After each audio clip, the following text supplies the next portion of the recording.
के बाद, यानी जिस तरह इंसान एक जीव है ना, गधा भी एक जीव है, हाथी भी एक जीव है, बहुत सारे कीड़े मकोड़े भी एक जीव हैं, वैसे ही करीबन 84 लाख योनि, 84 लाख जिंदगियां इंसान की जो आत्मा है वो जीती है, तब जाके उसे क्या जीवन मिलता है? इंसान। यानी 84 लाख योनियों का संघर्ष करके, यानी जब आप मगरमच्छ रहे होंगे तो आपने इंसान को देख के सोचा होगा कि मैं कब टाई पहनूं। जब आप गधा रहे होंगे और आपको इंसान ने झापड़ मारे होंगे, लाठी मारी होगी, तो हमारी आत्मा ने सोचा होगा एक दिन मैं भी इंसान बनूंगा तो किसी गधे को मैं भी लात मारूं। बात सही है? ऐसी 84 लाख जिंदगियों को जीकर हमको क्या मिली है? इंसान की जिंदगी। और भगवान ने आपको चुना कि जाओ तुम इंसान बनो और अपनी 84 लाख योनियों की तपस्या का फल यानी जिंदगी का आनंद लो, अपने मन की जिंदगी जियो, अपने मन की जिंदगी जियो। यानी इंसान ही इस दुनिया में एक ऐसा जीव है जो अपने मन की जिंदगी जी सकता है। यस और नो? सही है? हम सब क्या हैं? अच्छा, बाकी लोग पुरानी योनि में हैं क्या? दिखते हैं लेकिन अंदर से अभी योनि नहीं बदली, ऐसा तो नहीं है ना? हम सब क्या हैं? इंसान। और जिसने ना बोला हो बगल वाले, प्लीज तुम उसको देख लो, 4 पैर तो नहीं है उससे, है ना? हम सब इंसान हैं। बात सही है? लेकिन सोच के बताना दोस्तों, अपने दिल में हाथ रख के पूछना, क्या आप अपने मन की जिंदगी जी रहे हैं? सोच कर देखिएगा, मुझे बताने की जरूरत नहीं है। अपनी आत्मा से पूछिएगा, क्या आप अपने मन की जिंदगी जी रहे हैं? क्या आप वैसे घर में रह रहे हैं जिस घर में आप रहना चाहते हैं? अगर आप नहीं रह रहे हैं तो एक बार अपने आप से कहिएगा नहीं। क्या आप वैसे घर में रह रहे हैं जैसे घर में आप रहना चाहते हैं? नहीं। क्या आप अपनी जिंदगी में वो काम कर रहे हैं जैसा काम आप करना चाहते हैं? क्या आपको समाज ने वो सम्मान दिया है जो सम्मान आप पाना चाहते हैं? क्या वो कपड़े आप पहन रहे हैं जो आप पहनना चाहते हैं? क्या वो आप गाड़ी से चल रहे हैं जिससे आप चलना चाहते हैं? क्या आप अपनी जिंदगी को अपने मन से जी रहे हैं कि दबाव में जी रहे हैं, परेशानियों में जी रहे हैं? एक सर्वे के मुताबिक इस दुनिया के 86% लोग, 86% लोग वर्तमान समय में मानसिक रूप से कमजोर हैं, किसी ना किसी तरह के तनाव, स्ट्रेस या डिप्रेशन का शिकार है। वर्तमान समय में बहुत बड़ी विडंबना है ये समाज की। 86% लोग अपने मन की जिंदगी नहीं जी रहे हैं। मुझे एक बात बताइए, अगर आज आप अपने मन की जिंदगी नहीं जी रहे और ऐसे ही आपकी जिंदगी बीत गई, तो जब इस दुनिया से आप जाएंगे ना, तो भगवान आपसे एक सवाल पूछेंगे कि इससे पहले कि तुझे मैं अगली योनि में डालकर भिक्षु बनाऊं, तू मुझे बता कि जब इंसान बनाया था तब भी तूने खुद को ही डंक क्यों मारे? इससे पहले कि मैं तुझे सांप बनाऊं तो मैं तुझसे जानना चाहता हूं कि उस वक्त भी तूने जहर पीकर जिंदगी क्यों जी? ये सवाल पूछेंगे कि नहीं पूछेंगे? और ये बदलना किसको पड़ेगा? ये हमको बदलना पड़ेगा। बात सही है? कितने लोगों को लगता है बात सही है? यस दोस्तों, आज आपके सामने टीके नरवरे करके एक व्यक्ति आए जिन्होंने कहा कि मैं 800 रुपए की नौकरी करता था, मजदूरी करता था, और एक मजदूर आज अपनी ड्रीम लाइफ को जी रहा है, अपने सपनों की जिंदगी को जी रहा है। और उसने ये बता दिया कि सिर्फ बॉडी बनाकर सेक्सी कहलाने वाले हीरो नहीं बनते, गांव के मजदूर का बेटा भी हीरो बनता है। ये उसने प्रमाणित करके दिखाया। टीके नरवरे की हाइट नहीं है, पर्सनालिटी नहीं है, उल्टी रोशन जैसा नहीं लगता, लेकिन उसके बाद उसने अपने मन की आवाज को सुना और उसने डिसाइड किया मुझे नहीं जीना कीड़े की तरह। अब तक मौका नहीं था, आज मौका मिल चुका है, अब मुझे अपने सपनों की जिंदगी जीनी है। क्या आप टीके नरवरे की तरह जीना चाहते हैं? कितने लोग जीना चाहते हैं? हाथ पड़ेगा। क्या बात, अभी अभी आपने एक व्यक्ति का सम्मान देखा, और मैं इन्हीं दोनों लोगों का नाम क्यों ले रहा हूं वो भी बताऊंगा आपको। और वो कौन है? नौशाद शाह सर। आपको मैं एक बात बताना चाहता हूं जो उन्होंने नहीं बताई वो शायद अपने बारे में कुछ बातें नहीं बताए, जो उन्होंने बता दिया वो तो आपने सुन लिया, लेकिन जो नहीं बता पाए वो बताता हूं। ये जिस घर में रहते थे उस घर में पानी टपकता था, यानी इनके पास रहने के लिए ठीक से घर नहीं था, और ये पढ़े लिखे नहीं हैं। इनको आज भी इंग्लिश में बात करना नहीं आता, इनको आज भी अंग्रेजी लिखना नहीं आता। जब ये अंग्रेजी में मैसेज लिखते हैं तो उसमें 100 गलतियां होती हैं। कितनी? 100। एक तो अंग्रेजी वैसे ही बेकार भाषा है। TO2 होता है, TO होता है, TO भी तू करो। बात सही है कि नहीं? तो ये सीखने में बड़ी कठिन है। ऊपर से नौशाद हमारे और ही मास्टर है, ये तो जियो को गु नहीं वो तो गा कहते हैं, हाँ। तो ये इस तरह की अंग्रेजी इनकी है, लेकिन इसके बावजूद आज ये अपने खानदान का पहला करोड़पति बने। और इन्होंने एक बात कही कि आज तक मेरे परिवार को नहीं पता है कि मैं क्या करता हूं, क्योंकि नौशाद ने अपने मन में एक संकल्प ले लिया था, परिवार को मैं नहीं बताऊंगा, परिवार को कोई और जाके बताएगा कि अरे तुम जिसके बाप हो वो करोड़पति है, तुम जिसके बाप हो उसकी फैन फॉलोइंग है, तुम जिसकी माँ हो उससे लोग मिलने को तरसते हैं। और नौशाद आज मेरे ख्याल से आज शायद इनके मम्मी पापा आने वाले थे, पर किसी परिवार में एक दुर्घटना हो गई, किसी का देहांत हो गया, उस वजह से वो लोग नहीं आ पाए। तो अब उनको हम इस वीडियो के बन जाने के बाद दिखाएंगे, जिस दिन उन्हें गर्व होगा कि अगर बेटा हो तो नौशाद शाह जैसा हो। इस दुनिया में वर्तमान समय में इस देश के अंदर करीबन 65% आबादी जो है ये युवा, 65% आबादी युवा है, लेकिन वो युवा रील्स बनाने में व्यस्त हैं और कंप्लेन करने में व्यस्त हैं कि मुझे मेरे माँ बाप ने कुछ नहीं दिया। लेकिन नौशाद शाह जैसे बेटे ये नहीं सोचते कि मुझे मेरे माँ बाप ने क्या दिया, ये सोचते हैं कि मैं अपने माँ बाप को क्या दे सकता हूँ। और टीके नरवरे और नौशाद शाह के लिए मैं कहना चाहूंगा कि मंजिलें आवाज देंगी, तुम सफर जारी रखो, वक्त आएगा तुम्हारा अपनी तैयारी रखो, पूर्वजों ने क्या दिया इसका हिसाब कायर करें, हमने उनको क्या दिया ये सोच तुम भारी रखो। और आज के इस प्रोग्राम में स्पेशली मैं इन दोनों का नाम इसलिए ले रहा हूं कि भारत में दो ही तरह के लोग हैं। सबसे अधिक संख्या में या तो वो गांव के लोग हैं जिन्हें कभी बड़ी सुविधाएं नहीं मिलती, बड़ी संपन्नता नहीं मिलती, या फिर जिनको अंग्रेजी नहीं आती। अंग्रेजी बहुत बड़ी समस्या है। जिस आदमी को खुद अंग्रेजी नहीं आती वो मोहल्ले में कोचिंग खोलता है, how to speak in English. साले को खुद नहीं आती पर फिर भी लिख देता है और भीड़ मच जाती है, क्योंकि हमको सिखाया गया कि भैया तू अंग्रेजी सीखेगा तो तेरी जिंदगी बदल जाएगी। यस और नो? लेकिन दोस्तों एक ऐसा व्यक्ति जिसको कितने लोगों को अंग्रेजी बोलना नहीं आता, प्लीज एक बार हाथ खड़े करना। मेरा सवाल गलत है ना? हम लोग ये नहीं, हम नहीं बोलते कि we are going that side, हम लोग बोलते जे साइड जा रहे है ना? तो हम जे साइड वाले लोग, हमको कहां समझ में आए कि we are going that side, we are that को हम लोग क्या बोलते हैं? जे। और ऑसम को बोलते हैं धनिया बोल देंगे, है ना? ऑसम, सेक्सी, माइंड ब्लोइंग, उसको क्या बोलते हैं हम लोग? क्या बोलते हैं? तो हमारी अंग्रेजी अलग है। और वो दिन भी दूर नहीं, तुम लोग लग जाओ अपने उत्साह से। एक दिन ऐसा भी आएगा जब इस हॉल के अंदर करोड़पतियों की मीटिंग होगी, और उस दिन ऑक्सफोर्ड डिक्शनरी वालों को बुलाएंगे, बोलेंगे अपने इंग्लिश के डिक्शनरी में लिखो धनिया बोल देंगे। अब तुम लोग ऑसम नहीं बोलोगे, आज से तुम लोग भी बोलोगे धनिया बोल देंगे, तो मजा आएगा कि नहीं आएगा? लेकिन दोस्तों ये परिवर्तन करने के लिए आपको भी टीके नरवरे और नौशाद शाह जैसी सोच अपने अंदर पैदा करेगी। करोगे आप लोग? लेकिन नौशाद ने मुझसे बोला सर एक आदमी मिला बहुत पढ़ा लिखा था, मैं उसको प्लान दिखाने गया, बोला मैं इंग्लिश में दवा लेने हूं। बोला मेरी लाइट बोल हो गई सर।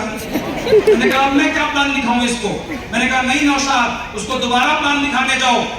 बोला कैसे सर, क्या बोलूंगा? इंग्लिश बोलेगा। मैं बोला मैं बता रहा हूं, मैं इसके लिए एक्सपर्ट हूं।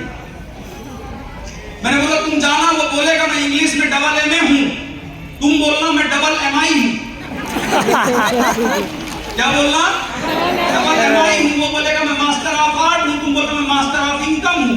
मैं ये जानता हूं कि पैसे कैसे कमाते हैं। और अगर तुमको अंग्रेजी नहीं आती तो 15,000 रुपए में एक आदमी दिखो साले को जिसको अंग्रेजी आती है, वो तुम्हारे साथ चलेगा और बताएगा कि इसने क्या बोला। बात समझ में आएगा? और तुम अब जिंदगी में अंग्रेजी मत सीखना। तुम बोलना मुझे अंग्रेजी नहीं आती, मैंने अंग्रेजी बोलने वाला नौकर रखा है, वो मेरे लिए अंग्रेजी समझ के समझाता है लोगों को। हम लोग इसी तरह का पागल, कुछ लोग पता है यहाँ पे अंग्रेजी में एमए होंगे, वो लोग बोल रहे होंगे गाली देना था तो पास बुलाया तुम हम लोग। तो आपकी जानकारी के लिए मैं बता दूं कि मैं भी अंग्रेजी में एमए हूँ, तो मैं स्वयं को भी गाली दे रहा हूँ। और मैं एक चीज बताना चाहता हूँ, ये जो डिग्रियां है ना, एमए, एमएससी, बीएससी, बीएड और इंजीनियरिंग और एमबीए से बकवास तो जीवन में कुछ है नहीं। आदमी हमारे देश में इंजीनियरिंग करता है, फिर एमबीए करता है, फिर एलएलबी करता है, फिर पान की गोमती खोलता है। तुम साले 6 साल पहले गोमती खोल लेते तो कुछ तो कमा लेते। और पता है ऐसा क्यों होता है? ये इस देश का दुर्भाग्य है कि एक समय ऐसा था जब पढ़े लिखे लोग कम होते थे तो नौकरी ज्यादा मिलती थी। आज पढ़े लिखे लोग हर घर में हैं और किसी को नौकरी नहीं मिल रही है। बात सही है? अब लोग बोलते हैं सर नौकरी नहीं मिल रही है समस्या है। जी नहीं, नौकरी नहीं मिल रही है समाधान है। आप जितने पढ़े लिखे लोग होंगे, अगर पेपर पेन है या मोबाइल में एक नोट्स बना लेना, डेटा दे रहा हूं आपको। एक यूनिवर्सिटी है पूरी दुनिया की बहुत बड़ी यूनिवर्सिटी, जहां पर एमबीए करने लोग जाते हैं, बड़ी बड़ी पढ़ाई करते हैं। उसका नाम है क्रेडिट सूजी। क्या नाम है उसका? क्रेडिट सूजी, जो रिसर्च करती है। क्रेडिट सूजी यूनिवर्सिटी ने रिसर्च किया कि 10 लाख लोगों में, उन्होंने क्या रिसर्च किया? 10 लाख लोगों में सबसे ज्यादा करोड़पति किस देश में है। यानी कि अगर 10 लाख लोगों पे रिसर्च करो तो मान लो किसी देश में ऐसा होगा कि 500 लोग करोड़पति हैं, यानी वहां पे 10 लाख में 500 करोड़पति है। बात समझ में आ रही है? किसी देश में 10 लाख में 100 करोड़पति हैं, किसी देश में 10 लाख में सबसे कम पता है कहां? इंडोनेशिया में 10 लाख में 59 करोड़पति है, 59। और भारत का दुर्भाग्य देखिए, 10 लाख में 39 करोड़पति है, इंडोनेशिया से भी। कितने हैं? 10 लाख में 39 करोड़पति, यानी भारत उन देशों में है जहां सबसे कम करोड़पति पैदा होते हैं। जानना चाहते हो इसका कारण? कितने लोग जानना चाहते हो? अगर कारण जानना चाहते हो तो जो आगे की बात बोल रहा हूं इसको ध्यान से सुनना। भारत में करोड़पति इसलिए नहीं बनते कि हमारे घरों में बच्चे को पैदा होते ही माँ बाप ये नहीं बोलते पढ़ो लिखो करोड़पति बनो, वो ये बोलते हैं पढ़ो लिखो और नौकरी करो। और दूसरी समस्या भारत की एक और है, बोलते माँ बाप की आज्ञा का पालन कर। अब माँ बाप ने हमको क्या बोला है? तुम नौकरी करो तो हम घंटा करोड़पति बनेंगे, क्योंकि हमने तो माँ बाप को सुना। माँ बाप ने क्या बोला? मेरे भी पिताजी ने बोला था, मैंने बोला पिताजी मैं आपकी आज्ञा का पालन अपने जिंदगी के हर फील्ड में करूंगा, आपसे ईमानदारी लूंगा, आपसे संस्कार लूंगा, लेकिन मैं नौकरी नहीं करूंगा क्योंकि मैं धनिया बोने के लिए पैदा हुआ हूं। मैं करोड़पति बनूंगा और उसके बाद मैं तो बना ही बना। अब तो मैं अगर शुद्ध हिंदी में बोलूं, मैंने ठेका ले लिया है हिंदुस्तान के हर मध्यम वर्गीय परिवार के युवा को मोटिवेट करूंगा कि आज के बाद तू एक संकल्प ले कि तुझे अपने खानदान का पहला करोड़पति बनना है। कितने लोग इस संकल्प का हिस्सा बनने को तैयार हैं? अपने खानदान का पहला करोड़पति बनने को तैयार हो? संकल्प लेने को तैयार हो? तो इसके लिए अब आगे जो बात बोल रहा हूं इसको ध्यान से देखना दोस्तों, ध्यान से समझना। बड़ा की फैक्टर बोल रहा हूं, बड़ा की फैक्टर। एक इंसान मर कर गया, उसको बताया गया था कि या तो आप मरने के बाद स्वर्ग जाएंगे या फिर मरने के बाद आप नरक जाएंगे। जब वो मरने के बाद गया, उसने 2 दरवाजे देखे, एक में लिखा था स्वर्ग, एक में लिखा था नरक। तो हमारे जबलपुर का आदमी पहले कहां जाएगा? स्वर्ग में। बोला साला उधर गया कहीं से तल दिए तो किसी काम लायक बचूंगा नहीं, तो जे साइड कैसे जाऊंगा? तो वैसा ही वो बोला कि don't go that side, go J side. तो वो जे साइड कहां घुस गया? स्वर्ग में। स्वर्ग में क्या देखता है पता है? स्वर्ग में जितने लोग थे, जितनी आत्माएं मर के गई थी, लोग क्या होंगे, भूत थे, तो जितने मर के गए थे उनके नाखून 10-10 फीट लंबे थे। कितने लंबे थे? 10-10 फीट। उनके दांत 5-5 फीट। तो उसने बोला साला यहाँ तो बड़ा ही नरक जैसा आदमी है। हमने सोचा था आएंगे क्या वो अफसराएं बोलेंगे हाउ आर यू डार्लिंग, तो यहाँ पे साले 10-10 फीट के नाखून है तो काट डालेंगे हमको। तो तुरंत कौन सी साइड गया फिर? नरक साइड। वहां पे देखता है नरक साइड भी 10-10 फीट के नाखून थे और 3-3, 4-4 फीट के दांत थे। बोला साला अब मैं किस मोहल्ले में जाऊं? नरक में भी ऐसे ही लोग हैं, स्वर्ग में भी ऐसे ही लोग हैं। फाइनली वो मिले चित्रगुप्त। तो चित्रगुप्त जी किधर जाऊं? दोनों तरफ एक ही जैसी दुनिया है। चित्रगुप्त ने कहा इंसानों को यही समस्या है, उनको लगता है स्वर्ग में सुख है नरक में दुख है। ऐसा नहीं है, इंसान के चरित्र में सुख है और इंसान के चरित्र में दुख है। बोले सर इतनी कठिन बात हमको समझ में नहीं आती। सुनो। बोले इतनी कठिन बात हमको समझ में नहीं आती, थोड़ा सरल भर समझाइए ना, जे साइड वाली। तो बोले जे साइड में ऐसे समझो कि अब तुम शाम को जब इनके खाना खाने का टाइम होता है तब जाना। तो बोले ठीक है, शाम तक का समय दीजिए, मैं डिसाइड करता हूं किधर जाऊंगा। शाम को बफर सिस्टम में खाना लगा, तो वीआईपी व्यवस्था है ना, यहाँ बस बफर सिस्टम नहीं है, वहां भी बफर सिस्टम है। बफर सिस्टम में खाना लगा, मतलब टेबल में खाना लग गया, आप सबको खाना खाना। तो पहले वो अब नरक में गया, बोलो पहले ही घर देखता हूं।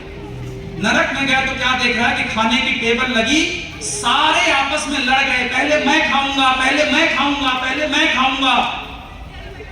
ये रसगुल्ला मेरा है, ये नमकीन मेरी है, ये बालूशाही मेरी है, ये चाट मेरा है। लड़ रहे हैं तो क्या करेंगे? जब लड़ रहे तो उन नाखूनों से एक दूसरे को चोट लग रही।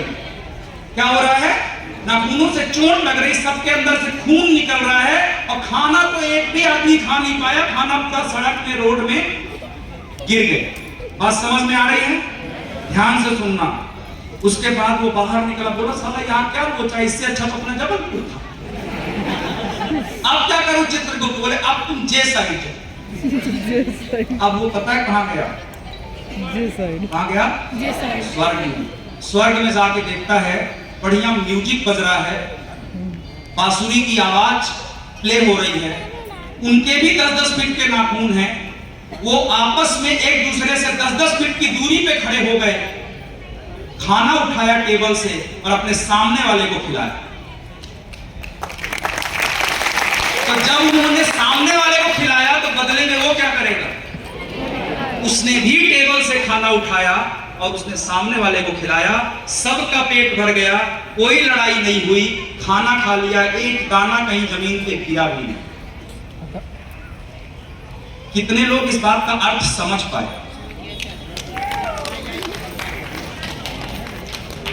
जो नहीं समझ पाए उनको मैं समझाता हूं। जिंदगी में एक बहुत बड़े रिसर्चर हैं, नेपोलियन हिल, उन्होंने रिसर्च की थी कि सफल होने के 2 सिद्धांत हैं, एक कॉम्पिटिटिव और एक कोऑपरेटिव। एक सिद्धांत कहता है कि तुम्हें जीतना है तो सामने वाले को मार डालो, बस सही। तुम्हें जीतना है तो किसी को हरा दो, तुम खाओ लेकिन तुम्हारा भाई गरीब रहना चाहिए। जेठानी देवरानी की लड़ाई, भाई भाई की लड़ाई, बाप बेटे की लड़ाई, इसका एक ही वजह है कि दूसरे के सुख में अपना सुख कोई नहीं देखता, सिर्फ अपने आप को सुखी देखना चाहता है, दूसरे को दुख देकर। हर घर में ये हो रहा है कि नहीं? कई घरों में तो पति पत्नी में ये हो रहा है कि पत्नी चाहती है कि मेरे पास तो हो लेकिन पति के पास ना हो। यस और नो? ये कंपटीशन ही हमें मरवा रहा है, ये कंपटीशन ही हमारी जिंदगी को नरक बना रहा है। अगर स्वर्ग बनाना है, अगर आपको जीतना है तो माई लाइफस्टाइल से बेहतर प्लेटफॉर्म नहीं होगा। जितने लोग आपके साथ काम कर रहे हैं उनकी सफलता के लिए जी जान लगा दो संजय पांडे सर जैसे, फिर देखो कि आपकी जिंदगी स्वर्ग कैसे बन जाती है। आज आपने क्या देखा कि नौशाद साहब को पढ़ाने के लिए सबसे ज्यादा मेहनत किसने की? संजय पांडे। यस और नो? जिस डीके नरवरे की बात मैं कर रहा हूं, उनकी सफलता के लिए सबसे बड़े जुनून के साथ कौन लगा? रत्नेश तिवारी।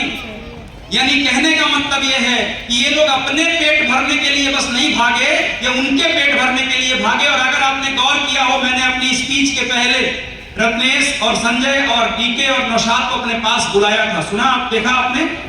आपको पता है मैंने क्यों बुलाया था?